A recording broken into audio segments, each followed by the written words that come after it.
If you're thinking about working in Germany, 2026 is actually a very good year to look at the EU Blue Card.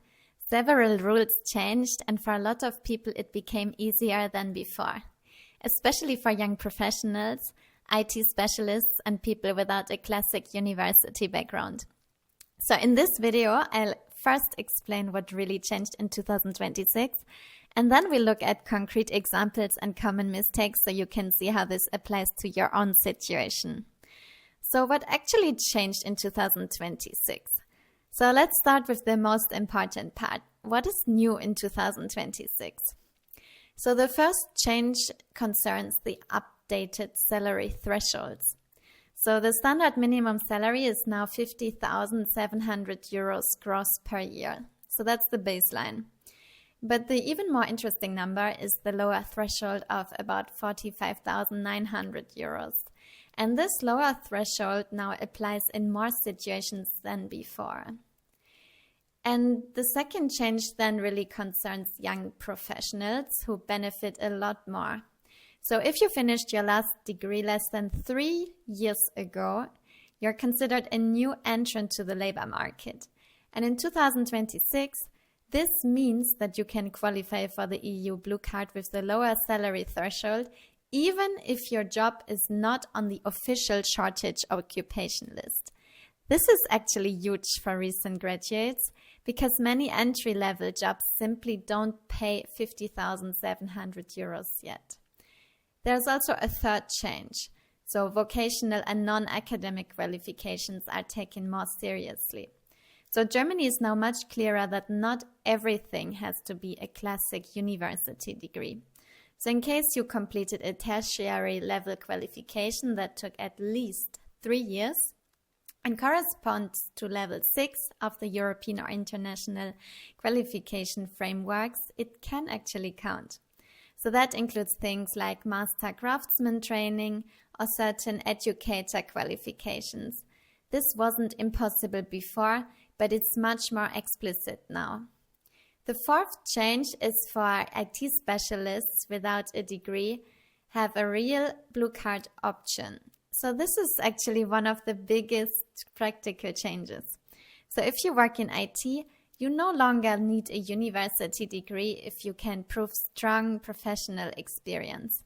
So in 2026, 3 years of relevant IT experience within the last 7 years can be enough, as long as you have a concrete job offer, the contract is at least 6 months, and the salary is at least 45,900 euros. So for many developers and engineers, this can be an actual change. But I also need to tell you what did not change and what is still important to say.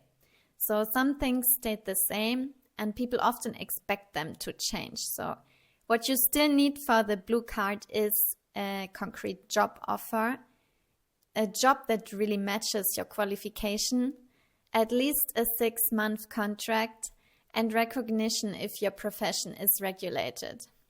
So the EU Blue Card is not like something free for everyone. It's more flexible, but it's still very structured. And so in order for you to also understand certain cases and to think like, do I match with that? Can I apply for the EU Blue Card? I want to become now more concrete with a few typical profiles of people who can apply for the Blue Card. So profile 1 can be a recent graduate in a non-shortage field. So you finished your degree 1 year ago and you got a job offer for 46,000 euros. So before 2026, this would often not be enough. And in 2026, this can work under the young professional rule, even if the job is not in IT, engineering or healthcare. So then this is one of the most important changes. Profile 2, experienced IT developer without a degree. So you don't have a degree, but you've worked in IT for 5 years and now have a German job offer at 48,000 euros.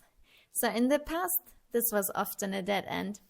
But in 2026, this profile can clearly qualify for an EU Blue Card if your experience is really well documented. Profile 3, doctor or nurse in the recognition process. So you have a hospital job offer, but your license is still being recognized. This can still work, but timing matters a lot. So in some regions will issue the blue card only once the recognition is very close to completion. So this is where preparation is really important. The fourth profile, business or management background. So for this case, you studied business or management and you earn more than 50,700 euros. So this usually works, but only if the role is really well qualified. So yeah. And also what you should think about, common mistakes that people still make. So even when now some rules have changed, there can still be mistakes when you apply for the EU blue card. So you need to be very careful to not confuse gross and net salary, to also not take into account potential bonuses that are not really sure. You need to apply before checking the degree recognition. You should also not think that any job title is fine, and you should not underestimate how important the contract wording is. So the rules are now more flexible, but they are definitely not vague. One thing that didn't change and is still very attractive is the permanent residence thanks to the blue card. So if you have an A1 German level, you can apply after 27 months.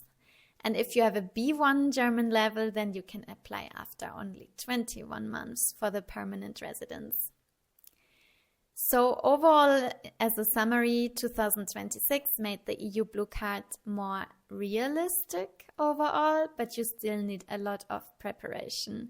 And if your profile is very clear, it can really enable you to get a permanent residency in Germany. So I hope this video was helpful for you. In case you have any questions, feel free to drop a comment or send me a message on my Instagram channel. I'm very happy to help you.